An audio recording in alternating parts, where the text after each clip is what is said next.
Do you ever find yourself trying to tell a story and you're just not a natural at it? It doesn't come naturally to you. It takes practice and it takes know-how. And if you're not a natural storyteller, this is the episode for you. Emily Taylor works with nonprofit leaders whose organizations are at an inflection point. They're ready to gain the funding they need for the next stage of growth. Leaders who seek Emily's expertise know that they need to fully show their impact beyond just a few good stories, but they aren't sure where to go next. Emily attributes her success to her unique ability to balance left and right brain thinking, to make sense of people's emotions and motivations, and apply them to storytelling, finding the common ground that brings us humans together to solve problems. So Emily, welcome to the podcast. Hey, my name is Sylvia B, and I am obsessed with business, marketing, and as an Enneagram Type 4, what makes you stand out from the crowd. I'm a business and mindset coach, wedding photographer, ex-engineer, and mom to 2 little boys. I teach photographers and creatives how to find success in their passion without sacrificing your values or identity, and bring in experts from all walks of life who will transform the way you see your business and help you build a life that truly fills your soul. Get ready, because we are going deep into topics from marketing to motherhood to mental health and everything in between. Welcome to Wide Open. Emily, welcome to the podcast. I'm so excited to talk to you. Hi, Sylvia. It's great to be here. So before we dive in, tell us a little bit, for those of us who don't know you already, who are you, what do you do, and how did you get here? Yeah, that's always a big, audacious question. But my name's Emily Taylor. I'm the principal of teenyBIG, and I help nonprofits both define their impact and tell their story. So really how I got here is I love problem solving and people and all the complex things that come through that. So a lot of my work revolves around listening to people and really trying to understand how they view the world, and using that understanding to solve problems, because that's really fundamentally what I believe is that, like, we all want similar things. But if we don't really understand where each other's coming from, it's hard to know how to get there. So I'm a heavy right brain thinker. So I like to dive into logic and research, but then also that emotion and storytelling. And I think that talent just helps connect stories with people in different ways that isn't just a super simple way that doesn't have that robustness that you need to tell your story long-term into a variety of people. Right. It's about the connection. It's about the human to human thing. And I think we connect in different ways. Some of us are, very logic mindset. Some of us are very emotional. And so to be able to wrap those things together just makes your story stronger. Yeah. So tell me a little bit about kind of your career journey. Like, how did you end up telling stories for a living and helping others tell stories for a living? Yeah. And I think I always, storytelling can mean so many different things. And so the particular way that I look at it is like building all the tools you need to tell that story too. So I'm not the typical, just natural storyteller. I'm more about how do you build all those pieces? And so I'd say, the way I got here, I actually worked for a very long time in the for-profit world, working in design. And design is really about how do you get people's attention? How do you connect with what they need? How do you communicate things just by picking something up off the shelf, and not being able to really tell them everything about what's inside of a package? And that's what I worked in packaging. And that's really that ultimate challenge, is quickly communicating something that has a lot to it, in order to get people to learn more. And so I really come at it from this idea of experience. People talk about experience design. And to me, it's really like the vibe. What vibe are you giving? What are all those pieces that add together? It's like, I love that the word vibe exists now, because it didn't before. And I was like, it's experience design. And it just sounded really hoity-toity. But now I'm just like, it's the vibe. It's just about, yeah. And so, how do you kind of have all that back end important stuff that people need to know, but the vibe that gets them to to ask those questions and learn more about it. So I would say design is kind of what led me into it, but my heart is really in the nonprofit space and how do we help people? How do we solve problems that actually needed to be solved rather than, buying a new, scented candle for your house. I really like, solving the real problems of like, how do we lift people out of poverty? How do we, get people to connect with each other? Those types of things. And so that combination is really where helped me land here, because I love being able to bring that complex problem solving and the meaningful mission together. It just helps me wake up every day and be ready to go. I love that. So it sounds to me like storytelling to you is just it's branding, right? Like it's just part of expressing your brand. Where would you say in the brand, like at what point in your branding should you be thinking about stories? Should you be thinking about communicating through words, like what it is that you do and how you impact the world? Yeah. And you're kind of breaking it open. That's what storytelling can be so much. It can be your visuals, your website, the words you say, the data you have behind it.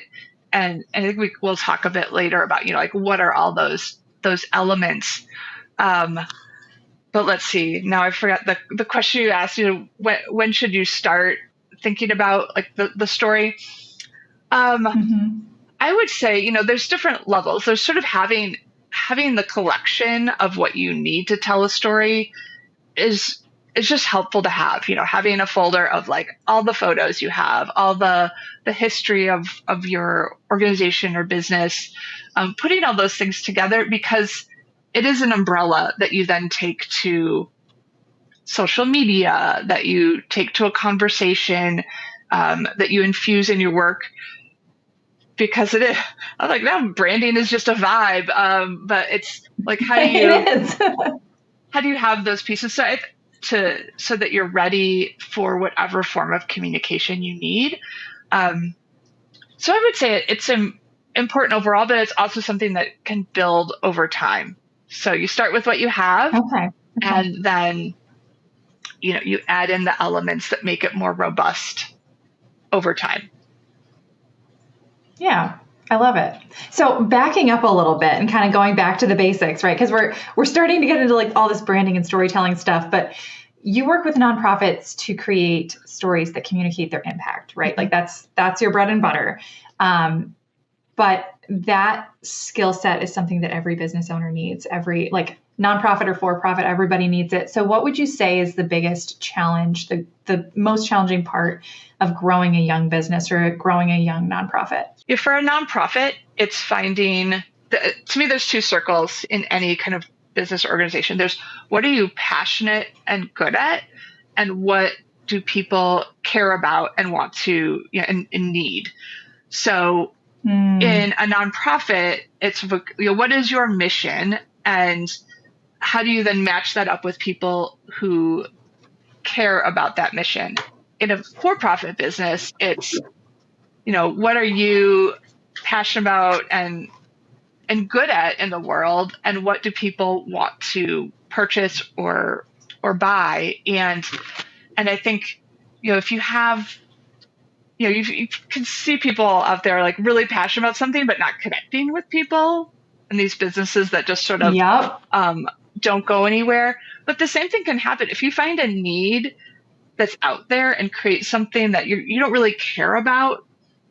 That also can flop, because it can work in the short term, and I certainly see a lot of maybe people making money in that way, but in the long term, you can't build that story. You can't really grow that brand, because if you don't care about it, or if you're not good at it, you're not leveling it up. It's just easy to copycat. And so if those two things are making sense, so the overlap is like, I think in nonprofits, you can have a mission that you care about, but if you can't really show why people should care about it, it's really hard to get it funded. Yeah, absolutely. I'm actually going to grab a pen because this is gold and I want to write it down. What you're passionate about and what your client is passionate about, basically. Like, finding ways to connect that is the biggest challenge, is what you're saying. Yeah, I would say just personally, I've struggled over the years of like I was in the not the for-profit space and moved into the nonprofit space because I really was passionate about it. I knew I wanted to connect with a mission. I needed something other than money to drive me to do this work. And it was hard to then, okay, well, what how can I help nonprofits? Here are the things I'm good at. And there were a lot of things like I kind of circled through, and some things were just they work in the for-profit world, but they're maybe just too high level for nonprofits to fund or be thinking about when they're sort of strapped for resources or capacity. And so it took me a while to really find what is tangible. Nonprofits need funding and they need to be able to tell their story and have that research in order to get that funding.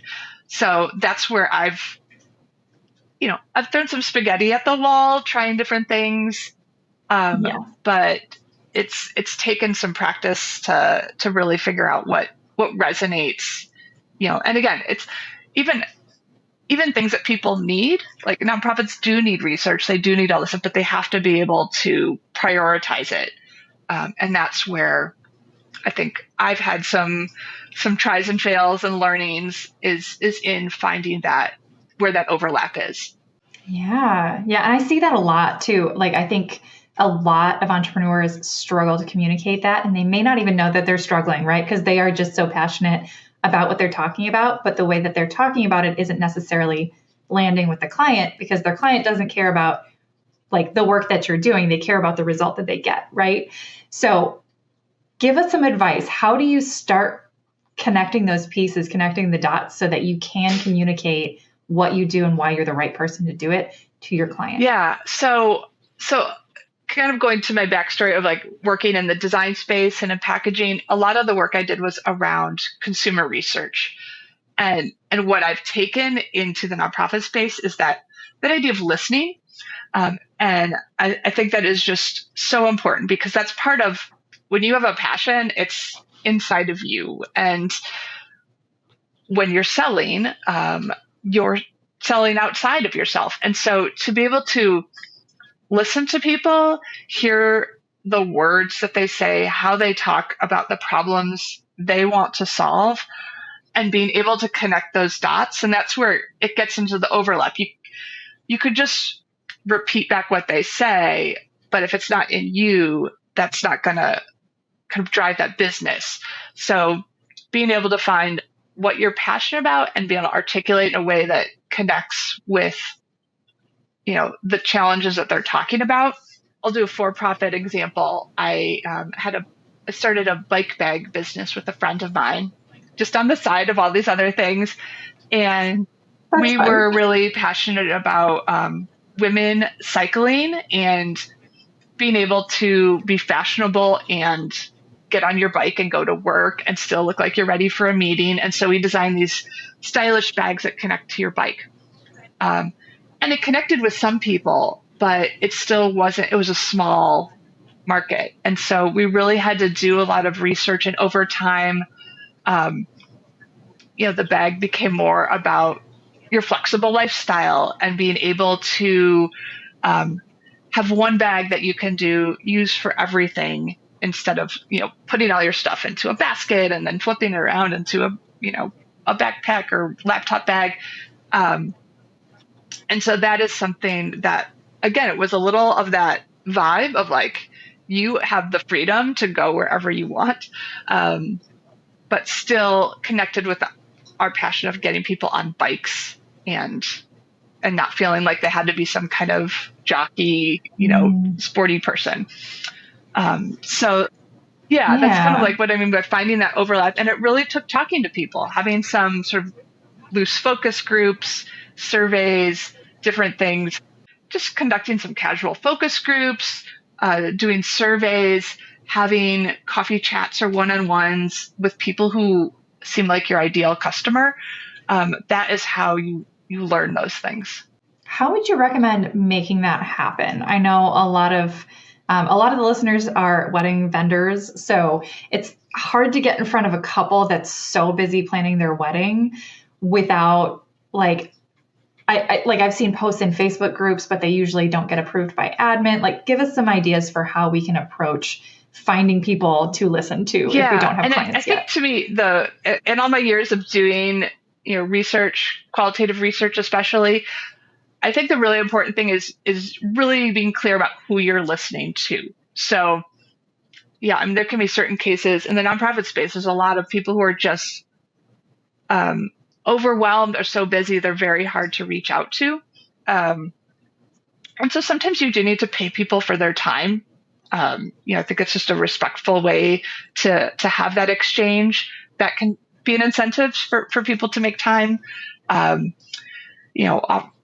Potentially offering them discounts. I think in some research that can be a little manipulative, so you want to be careful. But in a wedding situation, I think that's everyone loves to save a little money. But when I say who you're talking to, there are the people who are in the moment. There are the people who are not yet in the moment. So I think wedding is a very specific example where there's a short window of you're the consumer, right? And then you're not anymore. Then you're just a referral. And so in that sense, like there are people who are potentially going to get married, but not yet, that you could talk to and learn from. There are people in the moment that, if they're your current customers, you can ask them questions while you're talking to them and learn, or, do something incentive based. And then there are people who are past clients and you can learn something different from them about what was their experience, how did they find you? What were they thinking? Like, how did they make their decision to hire you? And I think those are all things where you can learn a lot about repeat customers, and, finding those patterns, within that group that can then help you connect with people in the future. Yeah. I love that reminder. Like if you have clients, you can ask them questions. Yeah. Like, buy them a coffee, hang out, make it part of the relationship building, ask more about what's important to them and make it like something that also serves them. You can ask your client questions. That's a great, it's a two-way street. And I think people want to help and be a part of your business. Yeah. People love getting asked for advice too. Do. I feel like a lot of people are going to say yes just because they're like, oh, you want to ask me questions about me? Yeah. Great. And as long as you're generous back, it's, I don't think I've ever had anyone say no. Yeah. Yes.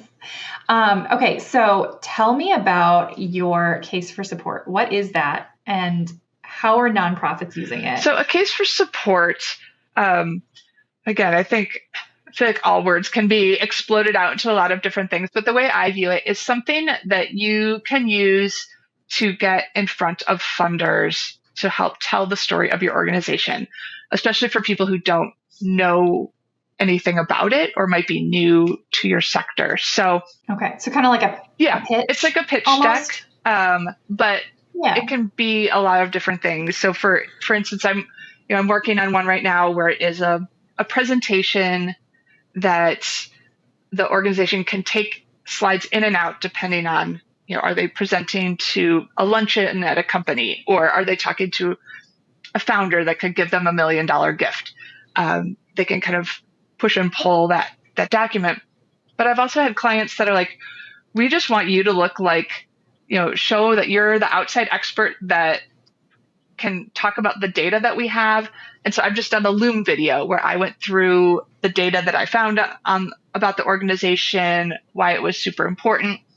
And then they could then use that with their very amazing storytelling executive director. So it's really that information and then pulled together in a way that makes sense for the organization. So can you give me like a specific example of what that might look like? I think it might be helpful if I just go through, there's 5 elements that I find super important. Yeah, let's do it. In building this case for support. And, I think whether you're a nonprofit or for-profit, you can kind of, pick and choose what you have and what you need to do these. But this is just sort of like the big stack of information that is great to have. So the first is context.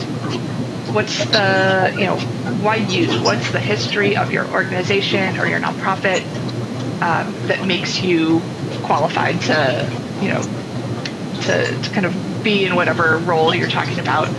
What's the challenge? This might be a need in the for-profit world, but in nonprofit, it's about, what are you trying to address? And why now? Why is this important right now and doesn't need my money next year? It needs it now. The second is approach. And this is like, what in the nonprofit, it would be your values, your vision, what methodology are you using to address this challenge? In the for-profit world, that's, not every wedding photographer has the same style and, process. Some people are really in depth and are going to get photos of every second, and some are going to be more like focused and styled. So really talking about your approach. The next is the action. What are you doing or have done? So this might be, example videos or photos of your work, people coming through. How many people are you serving? And then the fourth one is sort of the big area that I think is the hardest and most challenging, but also when you can do it, makes the biggest difference, and that's the impact. So this takes research, it takes experience to be able to have the data on this, but in the very least, it's testimonials, stories of change that you've made through the organization. It's that data about the change. How many people gave you good ratings? Like a Yelp review might be a for-profit. In the nonprofit, it's a little harder because we really have to do surveys and see like how well did they feel like the experience improved their lives. You might go through a food pantry, but how did that actually change your life compared to what you would have done otherwise? How did, if you got taught a skill, well, do you feel like that prepared you for a better job or a better life afterwards versus just being a number in that class? So those are those kind of successes, those ways you're changing the world. Those are super powerful. And when you can have that data and tell it in both a test, like a story and data-based, numbers-based way, that's kind of the pinnacle. But again, no pressure if you haven't gotten there yet, but that's one of those, those elements that you want to be thinking about early, because you can easily get 5 years into an organization and realize like, oh, we could have been collecting this a long time ago and had a more robust data now versus starting then. The last one is the opportunity. So for a nonprofit, this is your call to action. So we need this amount of money because we want to use it for this, and it's going to change people's lives in this way. And I think that, very relatable in a for-profit business, making a purchase. This is what, your life is going to be like afterwards. And, and we're going to help you get there. Okay. So tell me a little bit about how you would kind of put all these pieces together, because we're not talking about like going on your Instagram stories and just talking, right? Like we're not doing that kind of storytelling. We're telling a story with everything that people are being exposed to, right? So tell me a little about how you would use these elements either in a nonprofit or a for-profit to communicate that. Like where would they be showing up? How would they be showing up? Do they have to show up in a certain order? Things like that. Yeah. I usually do them in the order that I mentioned. And, the ideal case that my clients are in is that they're in front of a funder and they need to tell their full story. So that's where all this information is helpful, because it gives somebody the context for why this organization exists, and then starts to unravel how this organization is set up to solve this challenge. Yeah. So that's really, that is a certain circumstance that gives an extended period of time. And I think, whether nonprofits or for-profits are talking to people outside of that context, social media, ads, things where you just have, less and less multi-seconds of people's time, you really have to think about it differently. And that's where telling a story needs to add up over time. So there might be some elements over an email campaign. There might be, pieces of it in social media. And this is where I say that this case for support and all the elements that go into it are really the umbrella that communications people can pull from, that development directors can pull from in order to, create a robust story over time, depending on how much time they have with the target audience. Yeah. And that gets back to the branding, right? Like if you're really clear on that whole story, then you can take bits and pieces of it for your socials, for your email list, for all of these other places that you're showing up to give them that story, that impression of a story over time, right? So I love that. I love that. If you're missing things, if you don't have testimonials or you don't have like a clear idea of what the problem you solve is. I know for nonprofits, that's probably not the thing they're missing, but for like a wedding photographer, a lot of times they're like, I take pictures at your wedding. I'm not sure what else to say. How do we fix that? How do we get those elements? And can we tell a story without them? Yes, you can always tell a story. And I think, you have been telling a story because if you've been hired, you've had to say something in order to get people to connect with you. So you're always telling the story, but you can always tell a better one.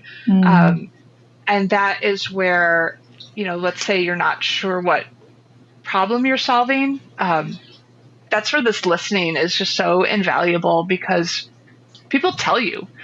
Your past customers and clients can tell you that, yeah, you took pictures at my wedding, but you helped me see my family, all happy in a new light, or, you allowed me to be everywhere at once at my own wedding, just things that like you might not think are the keys to connecting with people.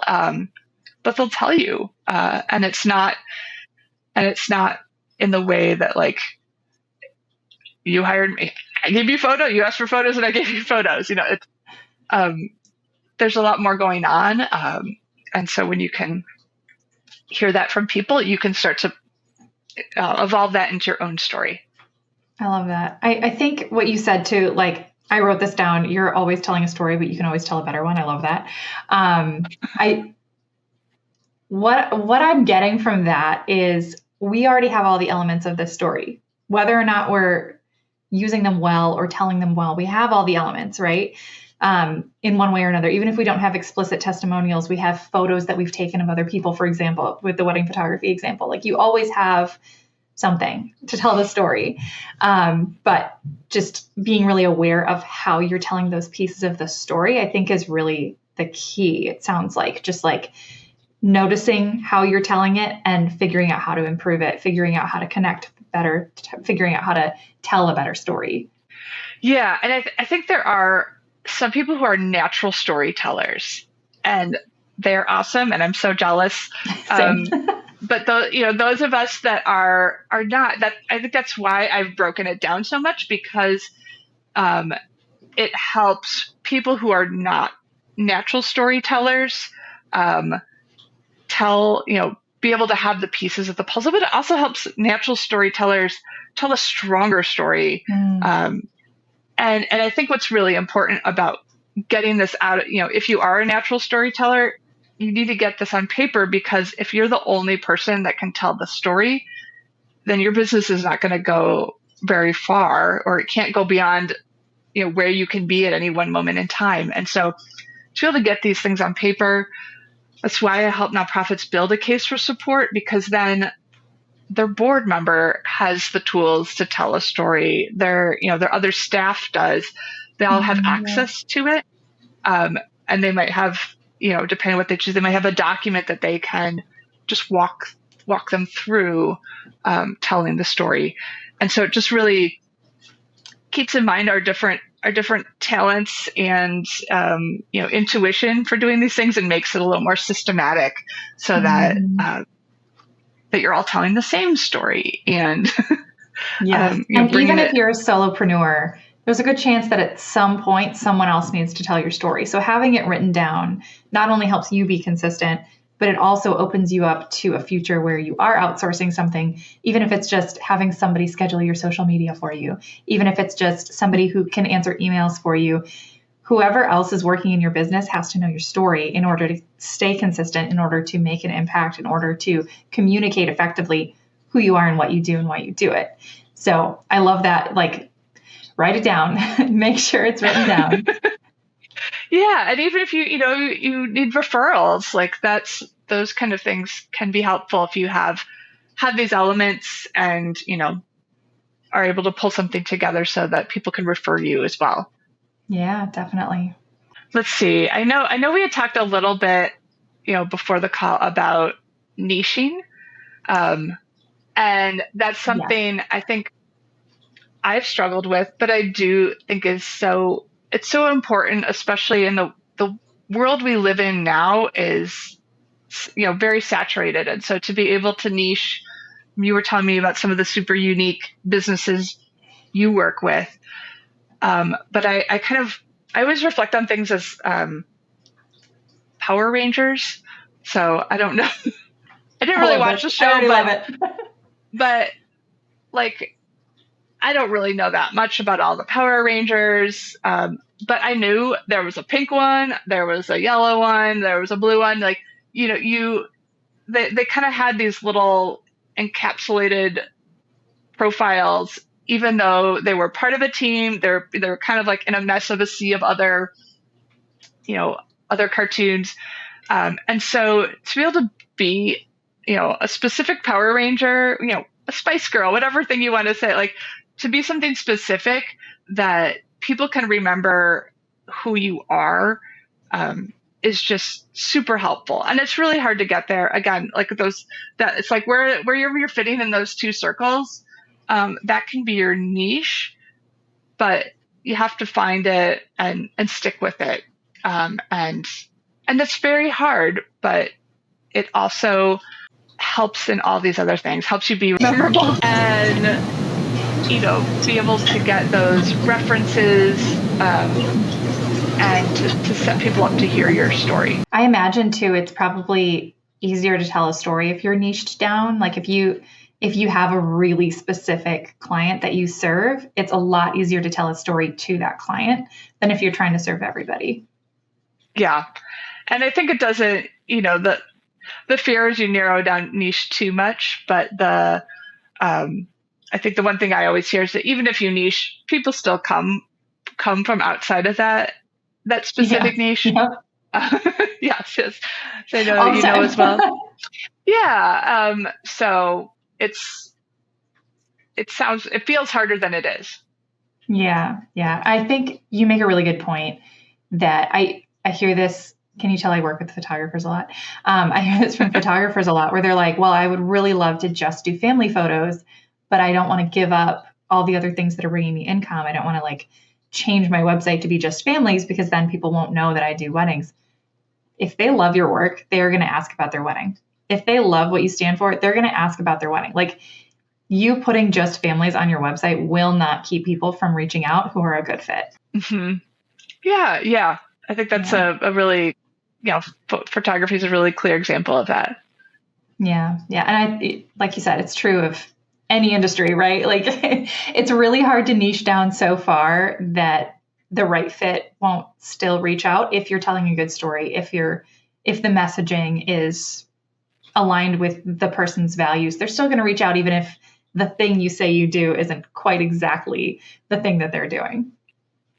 Yeah. Yeah. The trick is, you really have to stand out in this overwhelming information world. Yeah, I love it. I love it. Okay. Last question. What is a piece of advice that you've received that has impacted your business? I think just, it's going to sound sort of big, but be a boss lady. And I don't know how many of your listeners are are women, but, to be able to, just be clear and confident about what you do, even if you maybe are unsure. I think that's something that it seems pretty standard, but it is still hard to do. Especially from some of those of us who might be a little more introverted. If you don't show confidence in what you are selling, that other people are not going to have confidence in it. And that's where that passion part that I was talking about before is so important. Because that's something I didn't realize. I thought, if I just talk about something in a certain way, people will get it and I'll adjust to what they need. But they want you to know that you are going to be able to help them. And that's something that I didn't even realize I wasn't telling people because I wasn't feeling it. And so that's super important, to be able to know that your passion is driving your solution, and to not just say it, to feel it. Yeah. I had a business coach tell me, stand firm in your awesomeness. And it's the same thing, right? It changed my business for her to just be like, no, you are offering a service. You are serving people well. You're providing value. Stand firm in your awesomeness. That's just wildly important. I see that all the time as the thing that's holding people back, is they know that they can do it, but they don't really know that they can do it, So then they don't say that they can do it. Well, they know, but they don't. They lack the confidence. They want others to believe in it too, but they're not just going to believe in it by, so all this story stuff is probably for naught if you don't believe in it. And exactly. And that's really the foundation for it all. Yeah, which goes all the way back to the very first thing we said about the passion and the problem you solve overlapping to serve your client and to sell your product or service. Yeah. Didn't realize it was that simple. Yeah, full circle. Okay, Emily, thank you so much for all of your wisdom, all of your insight. Where can everybody find you, learn from you, hire you, hear you speak? Tell us everything. Yeah, well, I love to be on LinkedIn. I think it's just a great way to stay connected with people. So I think you have my LinkedIn link, but Emily Taylor on LinkedIn. I also have a free white paper that a link to telling how to strengthen your stories, especially through listening, that you'll be able to share with people. And all my contact information is in there if anyone wants to reach out. Awesome. And all of that will be linked in the show notes and in the description. So go check that out. Thank you again, Emily. Thank you, Sylvia. It's been great talking with you. Thank you so much for listening to another episode of Wide Open. If you want more, head over to businesscoachsylvia.com/podcast for show notes and all the links and details mentioned in this episode. And if you're looking to connect with the Wide Open community more than once a week, be sure to follow along on Instagram @businesscoachsylvia. See you next week.